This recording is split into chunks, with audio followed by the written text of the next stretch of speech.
आज आपण गव्हाच्या पिठापासून आणि गुळापासून एकदम पौष्टिक असा नाश्ता बनवणार आहोत। इथे एका पातेल्यामध्ये 1 कप गूळ घेतला, साधारणतः 1.5 कप पाणी घातलं।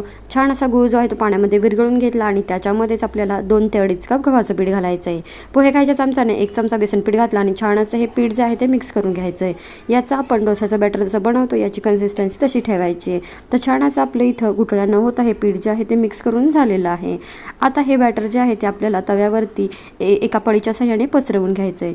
तवा गरम झाल्यावरती याच्यावरती तुम्ही तूप, तेल काही आवडत असेल ते टाकून घ्या आणि याच्यावरती पळीच्या साहाय्याने हे बॅटर जे आहे ते घालून घ्या आणि छान असे हे बॅटर पसरवून घ्या। इथं छान असं आपला एकदम पौष्टिक असे गव्हाचे पिठाचे गुलगुले जे आहेत ते तयार झालेले आहेत। हे जे खाण्यासाठी अतिशय छान असे लागतात आणि मुलांना तर आवडतीलच।